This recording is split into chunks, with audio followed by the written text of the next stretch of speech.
U.S. dollar set for the biggest drop in a decade after Trump's trade war.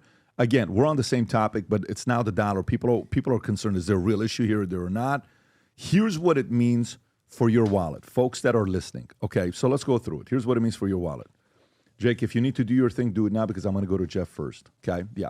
So since January, the dollar index, which measures the strength of the U.S. dollar against 6 major currencies, including the euro, yen, the pound, is down about 10%. That's the biggest tumble for the dollar since 2017.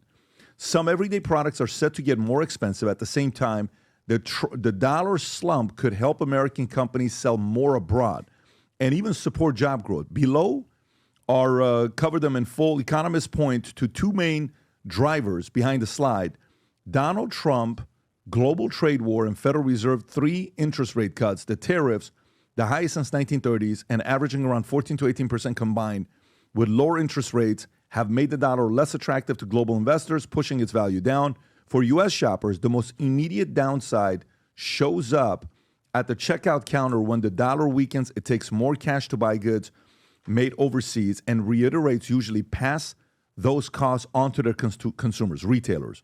That means imported products like iPhones, laptop, TV, assembled abroad are more likely to see a price hike if the dollar decline continues. Clothes, shoes, furniture, and even new cars and replacement auto parts can also become more expensive, particularly when they're sourced from Asia or Europe. Jeff. Oh, there's a lot there. And you're right in my wheelhouse, too. There's a lot of misconceptions there. First of all, DXY Dixie is not the dollar index. It's the one that everybody knows and it's one everybody follows. But as you said, it's basically the euro. It's 57% the euro. And the euro has had a good year against the dollar, but even the overall narrative misses a lot of context. And a lot of context is the dollar had a major spike at the end of last year and the early part of this year. So the base comparison's off to begin with. The dollar isn't crashing, it isn't even actually going lower. The dollar is down from extreme levels earlier this year. What is the dollar actually? You mentioned a couple of factors. Everybody mentions interest rate differentials, Fed policies. Those don't actually matter. They matter in certain situations like the U.S. dollar versus the Canadian dollar. But you look at, say, for example, the Japanese yen versus the U.S. dollar. The Bank of Japan is raising rates. JGB yields are going up. At the same time, U.S. rates are going down, and the yen is weakening. The yen is weakening by a lot. And there are actually a lot of currencies around the world that are actually weakening by a lot against the U.S. dollar. What does that actually mean? What does the U.S. dollar actually tell us? It's not about interest rate differentials. It's about monetary flows. The U.S. dollar is a global financial bellwether. It tells us when conditions in the monetary system globally are either good and improving or going in the wrong direction. When the dollar goes up, not a good sign. That means that money is becoming tighter and flows are being constrained and restricted. The dollar surged earlier in 2025. If you remember the chaotic marketplace, they blamed it on tariffs, but there were really a lot of different reasons. But you had, the stock market was down March and April. You had commodities being liquidated. What was the dollar doing during that liquidation, that deflationary period? The dollar was spiking. So the dollar was going up as we got extreme monetary conditions. Now, after things calmed down after April into the summertime, the dollar backed off. It wasn't crashing. It wasn't signaling a new paradigm shift that everybody's moving away from the dollar. This narrative of sell America came up. That wasn't happening. The dollar was coming back down off of a deflationary extreme. And then it settled down, and against most currencies, not the euro, it has actually been moving higher again. A couple of notable exceptions, the euro as well as the China's yuan. But for most major currencies, the dollar is actually going higher and they're going lower, which again is not a good sign. It means financing conditions are tightening all over again. So there is a lot of misconceptions about what the dollar is actually signaling. As far as its impact on the U.S. economy, there's this old economics textbook narrative about beggar thy neighbor. You cheapen your currency, it makes your exports cheaper to sell overseas, right? That doesn't actually happen. When we see the dollar go up, that usually means that demand is weak overseas to begin with. So even if it's cheaper to sell stuff overseas, when the dollar goes down, it's not actually a good thing anyway.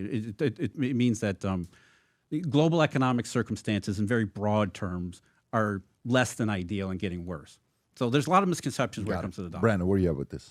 Yeah, no, I agree with a lot of that. And I think a lot of it is like the fact that we're in like an international contraction, and that's a lot of it. Like Europe has been raising their rates, and we've been cutting our rates. I don't think we should be cutting our rates, and I think a lot of it goes back to the fact that I don't think that we're in a real market-based system. We're in I would almost call a socialist-based system where like we have this board of governors who is controlling the price of money and the amount of money that's in the economy. And I think that's the fundamental problem with all of it. Like we don't have market conditions impacting what the price of money is. We have a group of people deciding what the price of money is, and until that changes, I don't think that we're going to get like a real healthy functioning economy. I think that's You really the think that? I mean, that's not root going of to all. change but that's not going to change. I think it's the anytime root of all soon, of our though. problems, though.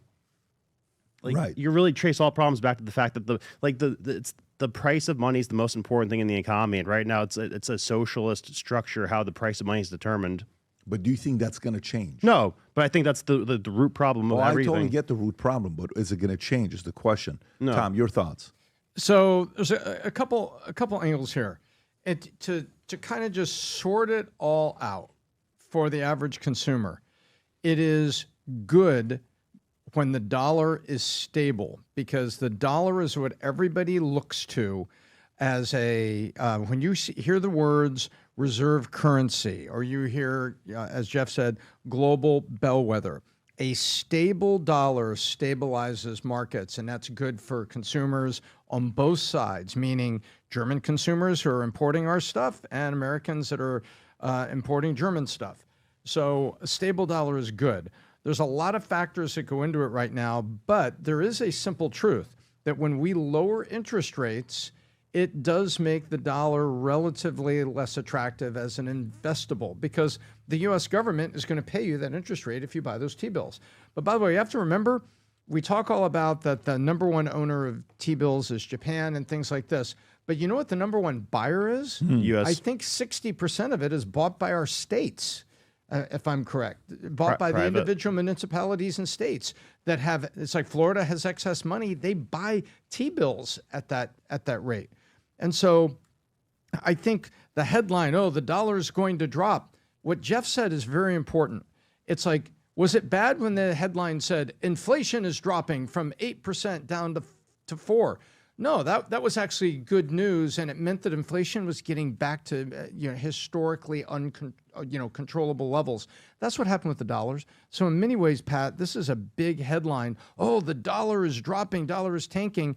And who is talking about this? Daily Mail. Oh, right, the economic experts and the Chicken Littles of the Daily Mail, who apparently didn't have any new pictures of Prince, or what his name is now, Mountbatten, Citizen Mountbatten, and instead they talk about dollars set for a big drop. Well, it's returning to where it was before we had, what was that called, April 2nd? Liberation Day? Liberation Day. Liberation 9th, Day, yeah. when the markets went bonkers, and now everything's kind of coming back to normal. That's a big issue too. Is that they want to make a politics out of this, right? Every time the dollar, Correct. if the dollar goes down by a little bit, then it's the president is ruining the dollar. We need to get rid of Trump because he's done.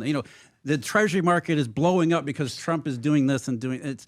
You got to separate the politics. And from they the actual. like sensationalist headlines. Yeah. Like one day after a hurricane in Jamaica, tides to drop 15 feet today. Well, of course, we had a storm surge from a hurricane. It's literally the same. We had an economic surge in the spring. Well, that's good, because you're reassuring that is not a concern on top of everything else, that Americans are dealing with affordability. It's not going to add to the damage and pain that they're having right now. Can I add one more thing? Sure. Is that, the reason why this is a big issue, and the reason why it comes up is, there's hysterics about the politics of it, and people were naturally asking the question, because you hear it all the time: is the world going to ditch the dollar? And if they do, what is that going to mean for me? Because if the dollar is ditched, which by the way it needs to be, it's not just a thing about flipping one currency You to think another. the dollar needs to be ditched? Yeah, the dollar system, the euro-dollar system needs to be replaced. It needs to be replaced It with what? absolutely needs to be With replaced. Something else, hopefully a private currency, but that's wow. way down the road. The point I'm making is that most people don't understand what a reserve currency is and what it needs to do. And understanding what a reserve currency needs to do and what it is, you understand why the dollar sticks around as long as it has. It's not going to be replaced tomorrow. It can't be replaced tomorrow. No matter how much many other people might want to try, it is not happening. It's not going to happen anytime soon, because a reserve currency has to do tremendous amounts of things. And the way that it actually takes place is, it would be like, the analogy I always use is, say you want to build a new internet that's better and faster, but you have to do it from scratch. You have to put in new wires, new hardware, new software. You have to do everything from scratch. That is replacing a reserve currency. You have to rebuild the internet. It is literally impossible. And one thing on that too, the unfortunate thing about reserve currency is like it's literally designed for you to abuse the hell out of it. Like the thing called Triven's dilemma, it's like you basically are supplying the rest of the world with adequate money so that they could interact in the global economy. So like it's set up to fail within 100 years, pretty much. Well, that's where the Eurodollar came from. It solved Triffin's dilemma. The portfolio that performs in one economic regime can get crushed in the next. So in this free webinar, we're going to reveal what those 4 economic regimes are, how to identify them, as well as the assets, historically speaking, best positioned to perform in every environment. So reserve your seat now and learn how to prepare your portfolio before the economy shifts again.